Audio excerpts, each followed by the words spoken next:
dan juga pekerja atau pegiat media sosial media. Terima kasih atas kehadiran kawan-kawan semua di tengah Harpidnas ini, Hari Tertib Nasional. Kita tetap berusaha mengupdate apa yang menjadi perkembangan kasus dugaan ijazah palsu yang tersangkakan Mas Roy dan Kofifa. Jadi kami seperti biasanya setiap Jumat mendiskusikan perkembangan yang ada. Nah, salah satu yang kami bahas adalah mengenai isu P21 gitu ya. Jadi P21 menjadi sebuah spekulasi yang kemudian perlu kita sikapi dengan tegas dan jelas.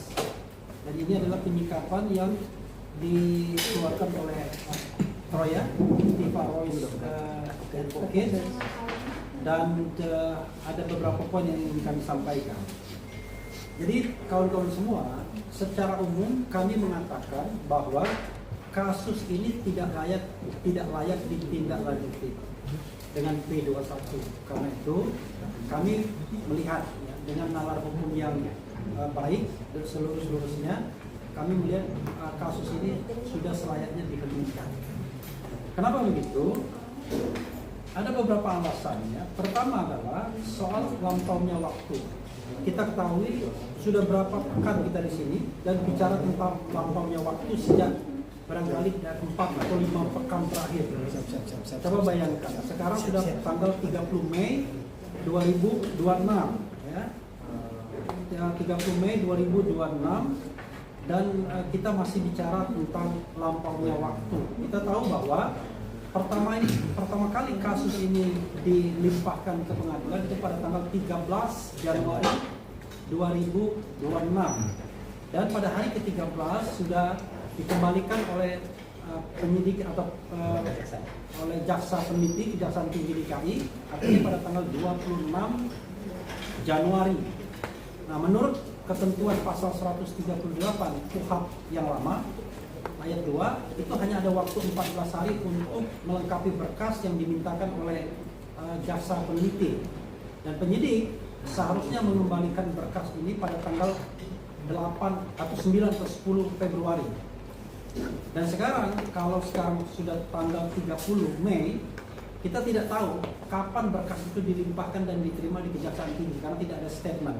Ada statement dari Polda Metro Jaya bahwa berkas itu sudah dilimpahkan pada tanggal 17 April 2026. Dari 9 Februari ke 17 April itu sudah 83 atau 84 hari ya.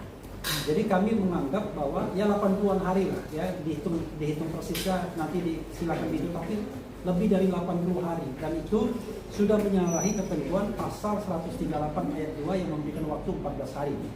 Kenapa kami menggunakan KUHP lama? Karena ada ketentuan peralihan seperti yang sering kita katakan pasal 361 huruf A yang mengatakan kalau kasus itu dalam tahap penyidikan maka digunakan KUHP yang lama.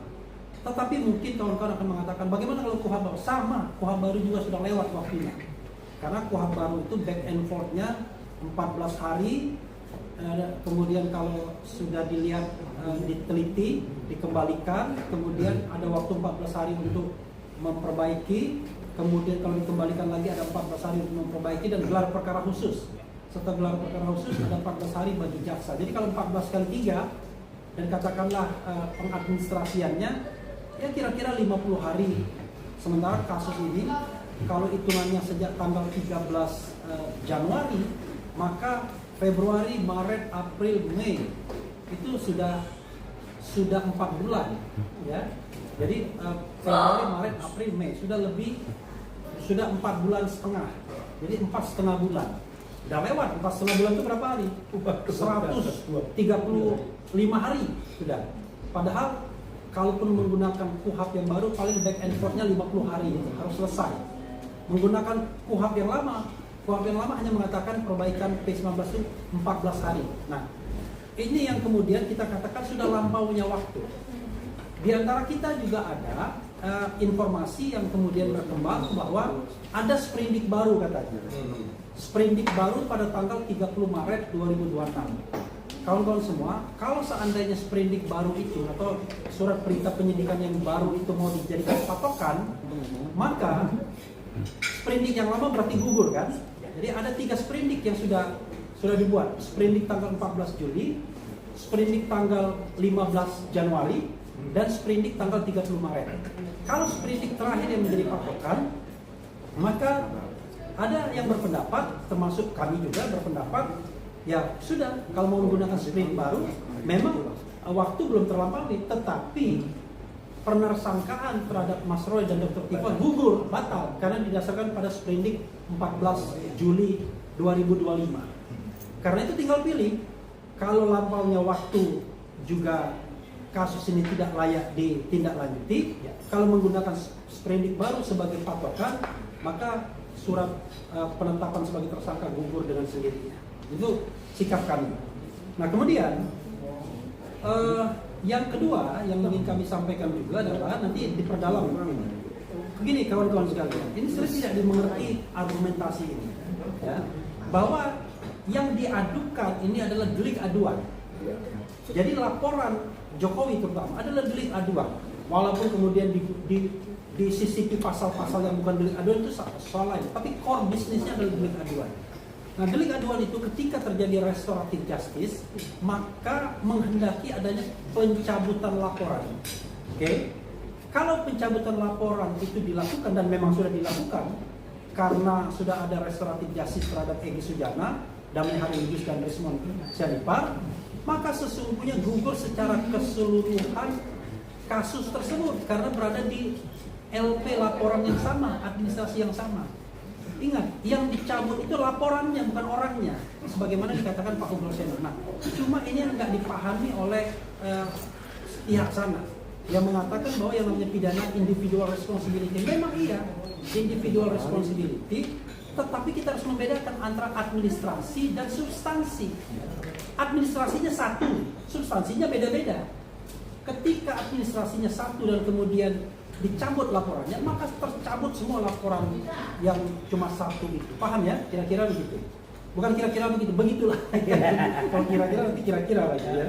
Nah, kemudian yang ketiga adalah kita tidak tahu persis sebenarnya berkas ini ada di mana. Apakah sudah benar di Kejaksaan Tinggi DKI? Apakah masih di kepolisian? Apakah back and forth secara diam-diam bolak-balik? Kita nggak tahu. Tapi kalau asumsinya memang benar-benar di kejaksaan, maka kami mengimbau, ya, meminta agar kasus ini dihentikan saja. SPDP-nya dikembalikan. SPDP itu surat perintah dimulainya penyidikan. Dikembalikan. Karena sudah tidak layak lagi baik secara formil maupun secara material yang akan kami sampaikan berikut ini. Jadi kami mengimbau karena ada ketidakjelasan dan ketidakjelasan itu mengandung ketidakpastian hukum. Ketidakpastian hukum itu berpotensi melanggar hak asasi manusia tersangka Mas Roy. Ya. Bayangkan Mas Roy ini terombang-ambingnya lama sekali. Cuma untuk menghibur diri, Mas Roy sering bercanda. Padahal sesungguhnya ketidakpastian ini menyebabkan banyak pekerjaan yang tidak bisa dilakukan secara normal. Dr. Tifa juga begitu. Dr. Tifa sekarang sedang menghadapi ujian disertasi doktoral dia di Fakultas Kedokteran UI, juga terganggu dengan ketidakpastian ini. Karena itu kami meminta, ya, mendesak Kejaksaan Tinggi agar kemudian menghentikan ini dan mengembalikan SPDP surat perintah dimulainya penyidikan kepada penyidik Polda Metro. Kalau mau ditindak, harusnya kalau dijadikan patokan tersangka ini gugur. Sebelumnya bahkan kita menganggap ada pelanggaran terhadap Undang-Undang Perlindungan Saksi dan Korban, tapi secara material kita ketahui bahwa 6 pasal yang disangkakan itu semua tidak relevan.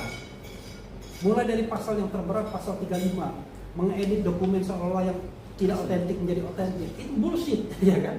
Bagaimana mungkin Mas Roy dikatakan membuat dokumen Pak Jokowi jadi otentik, padahal dia mengatakan 99,9% palsu. Jadi sangat tidak beralasan menggunakan pasal 35 Undang-Undang ITE, Undang-Undang nomor 11 tahun 2008, Undang-Undang ITE yang pertama kali. Lalu pasal 32 ayat 1 Undang-Undang nomor 11 tahun 2008 juga tentang ITE merusak dokumen milik orang lain, ya kan? Atau milik publik, Ya. itu juga nggak relevan. Dokumen apa yang dirusak? Dokumen Pak Jokowi mana yang dirusak oleh Mas Roy dan Dr. Tifa? Apalagi mereka mengakui bahwa dokumen itu tersimpan rapi di Polda Metro Jaya yang baru ditunjukkan pada tanggal 15 Desember 2025. Jadi tidak ada perusakan dokumen dan lain sebagainya. Karena konteks pasal 32 ayat 1 dengan ancaman hukuman 8 tahun dan pasal 35 itu adalah konteks yang terkait dengan kecurangan di bidang ekonomi, terutama mencari keuntungan ekonomi, misalnya transaksi perbankan dan lain sebagainya dan lain sebagainya. Jadi orang mencari uang dengan lihainya, dengan mengubah kode, dengan mengubah dokumen dan lain sebagainya untuk keuntungan ekonomi. Padahal ini jauh dari mencari keuntungan ekonomi. Makanya kita mengatakan sengaja ada penyelundupan pasal agar bargaining power untuk suatu waktu melakukan penahanan itu ada di situ. Nah inilah yang kita menganggap bahwa ada unfairness dari penyidik dalam menerapkan pasal tersebut. Dan kalau kita kaitkan dengan pasal 28 ayat 2 Undang-Undang ITE, Undang-Undang nomor 1 2024, harus dipahami bahwa undang-undang itu adalah soal ujaran kebencian yang basisnya adalah suku, agama, ras, warna kulit, disabilitas mental, disabilitas fisik. Jadi kita ini mempermasalahkan ijazah, nggak ada kaitannya dengan soal yang terkait dengan suku, agama, dan lain sebagainya. Karena ijazah bukan suku, bukan agama, bukan ras, bukan disabilitas mental, bukan disabilitas fisik, bukan warna kulit, ya. Tetapi ini adalah sebentuk dokumen yang sebenarnya sudah milik publik karena dijadikan untuk jabatan publik. Nah kalau misalnya kita kaitkan dengan pasal 27A Undang-Undang ITE nomor 1 2024 tidak relevan juga. Karena sekali lagi fitnah dan pencemaran nama baik dikaitkan dengan pasal 310 dan 311 dikatakan pencemaran nama baik itu tidak berlaku untuk hal yang bersifat publik. Kalau untuk kepentingan publik maka tidak bisa diproses secara pidana hal seperti ini. Itu sudah berkali-kali kita sampaikan. Kalau dikatakan fitnah, bagaimana untuk dikatakan fitnah sementara pembuktiannya belum ada? Karena itu kita menantang.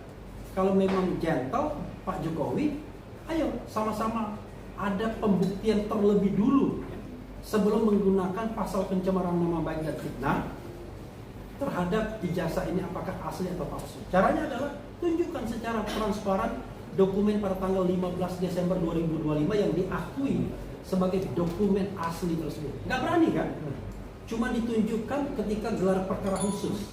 Lalu dititipkan ke Polda Metro Jaya. Padahal menurut sependek pemahaman kami nanti akan ditambahkan ya, ahli pidana. Kalau yang disita oleh pengadilan dengan penetapan pengadilan itu barang bukti hasil kejahatan biasanya. Memang ada barang bukti yang relevan, tapi biasanya kalau ijazahnya asli dikembalikan biasanya. Karena bayangkan kalau dia fresh graduate, nggak bisa melamar pekerjaan dia. Kalau ijazah aslinya kemudian ditahan. Jadi itu hanya cara untuk menyimpan dokumen yang so-called asli itu agar kemudian tidak dikutak-atik. Itu yang kita harus pahami. Tapi foto tidak bisa berubah ya. Foto mengatakan itu bukan foto Pak Jokowi yang presiden. Mungkin ada Jokowi Widodo lain, tapi Jokowi yang presiden bukan ini rasanya. Karena Jokowi yang presiden belah pinggir, ya, agak tipis, klimis, nggak pernah berkumis, ya, tidak pernah berkacamata, itulah. Dan kita bisa menemukan foto masa muda Jokowi kayak Jokowi yang ini. Ya. Ini masa muda Jokowi ya kayak beginilah. Jadi tidak ada perubahan yang fundamental. Makanya Dr. Tifa mengatakan berdasarkan penelitian dia menghitung dengan matematika Bayesian, itu matematikanya ilmu kedokteran, itu 92,37% berbeda foto itu dengan foto Jokowi yang jadi presiden.